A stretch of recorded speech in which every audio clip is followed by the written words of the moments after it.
బాబు. బాబు బాబు నన్ను క్షమించు, నన్ను క్షమించు బాబు. బాబు, తల్లికి కూతురి మీదున్న సహజమైన మమకారంతో నిన్ను దూరం చేసుకున్నానయ్యా. కన్న కూతురు అల్లుడిని నమ్మినందుకు మన ఆస్తి కాజేసి మనల్ని మోసం చేయాలని చూస్తున్నారయ్యా. మోసం చేయాలని. ఏం పర్వాలేదు, నేను చూస్తాను. లోపలికెళ్తారా? రెండక్కయ్యా, ఈ బిడ్డ చెప్తానమ్మా. ఆ రోజు ఇంట్లోంచి అల్లుడిని వెళ్ళిపోమన్నందుకు కారణం అడిగావు. పరువు పోయి ఆ నిజాన్ని చెప్పి నీ మనసు బాధ పెట్టినట్లేగా చెప్పలేదు. ఇప్పుడు చెప్తాను. మన గోపాల మాస్టర్ని తెలుసు కదమ్మా? తెలుసు బాబు. ఆయన కూతురు సుశీలకి మన రంగా ఆఫీసులో ఉద్యోగం ఇప్పించాను. ఒకరోజు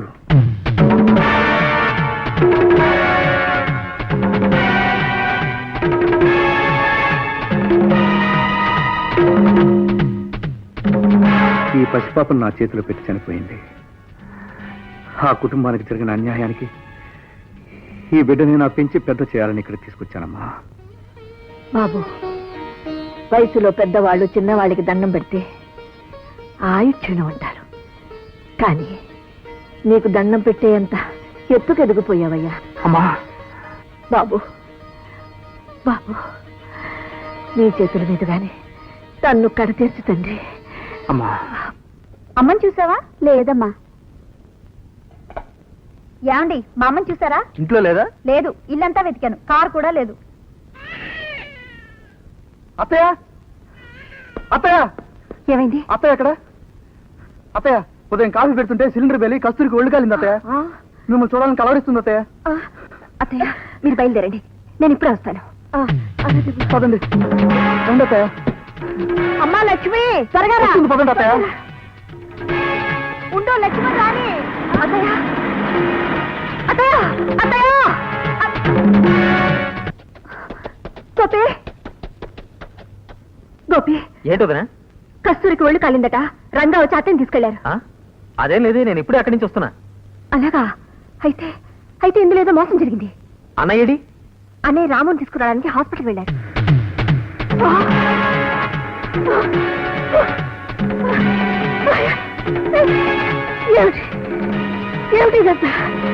ఎవరు వాళ్ళు?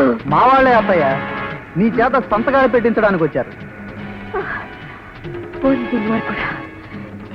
ఎంతకి ఎంతకి తెగించావురా?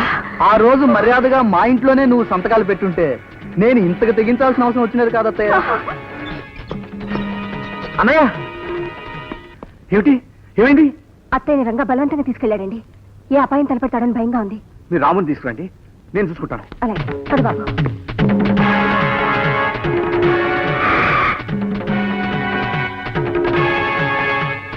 కూర్చో.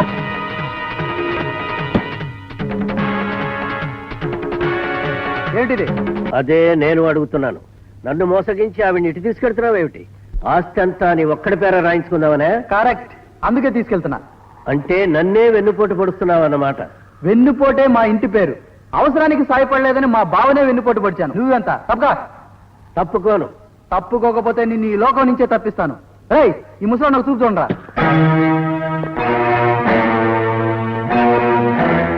రేయ్, నన్ను పట్టుకుంటా.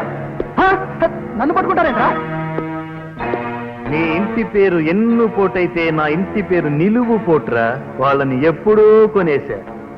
రేయ్, వీడు నువ్వు చూపు చూడండి రా.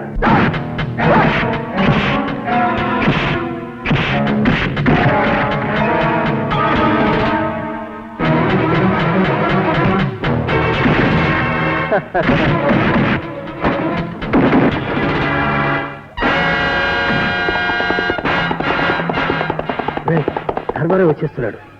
ముందు ముసలిదాన్ని తీసుకుని వెళ్ళిపో. అలాగే.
ఇన్ని అనర్థాలకు కారణం నువ్వే. నిన్ను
రెచ్చిపోకు. తాడెక్కేవాడుంటే తలదన్నేవాడుంటాడు. రైట్, అడ్డం వచ్చిన వాళ్ళ లైఫ్ను కటింగ్ చేసేసి ఆ ముసల్దాన్ని లాకురా.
వాడిని చంపొద్దండి బాబు. వాడిని చంపి నీ చేతులకు పాపం అంటించుకోవద్దు. ఆ నీతులు పెట్టే గడ్డి తిని పశువులా బ్రతుకు, మనిషిలా బ్రతుకు. ఆ!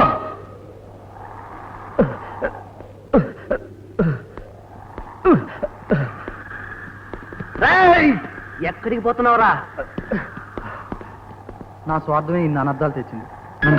లే బాబు, చేసిన తప్పు తెలుసుకున్నా అంతే చాలు. వదినా, ఇది నీ బిడ్డ, నీ దగ్గరే ఉంచుకో. అమ్మా,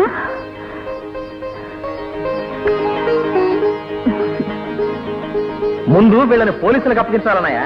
శిక్ష పడాల్సింది నాకు. నా అహంకారమే ఇన్ని గొడవలకు కారణమైంది. దాంతో వీళ్ళు మరీ రెచ్చిపోయి ఇంత అరాచకాన్ని కొడిగట్టారు. వీళ్ళని పోలీసులకు అప్పగించేస్తామన్నాయా? వద్దు. మన కుటుంబం అంతా కలిసిన ఈ శుభ సమయంలో వాళ్ళ కుటుంబాన్ని అపకీర్తి పాలు చేయడం ధర్మం కాదు.